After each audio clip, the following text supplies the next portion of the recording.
રક્ષાબંધન પર્વને લઈને એસટી ડેપોમાં મુસાફરોનો ભારે ઘસારો જોવા મળ્યો છે।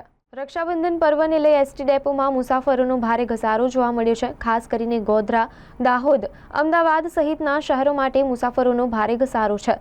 મુસાફરોના ઘસારાને પહોંચી વળવા એસટી ડેપો તંત્રએ વ્યવસ્થા કરી છે। વડોદરા વિભાગીય કચેરી દ્વારા વધારાની બસોની વ્યવસ્થા કરવામાં આવી છે। 70થી પણ વધુ વધારાની બસો દોડાવાઈ રહી છે।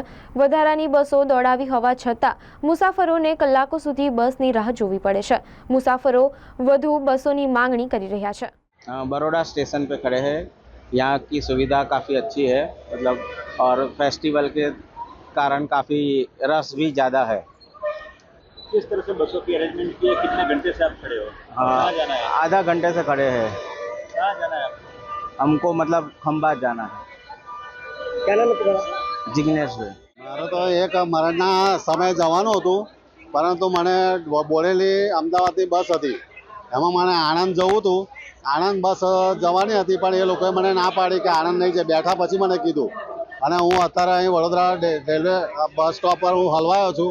અડધો કલાક થયો છે, પણ મને બસનો હજુ કોઈ અનુભવ નથી થયો કે નથી મળી। હવે મારે આગળ જવું હોય તો મારે શું કરવું? હવે એ મારી તકલીફ છે, એટલે આ બધી મારે સરકારને હું વિનંતી કરું છું કે આ પ્રમાણે કંઈક ગોઠવણ કરે અને સારી રીતે અમને મુસાફરી કરવાનો ચાન્સ મળે। પૈસા ખર્ચતા પણ અમને એવી કોઈ સગવડ નથી મળતી। ભીખાભાઈ।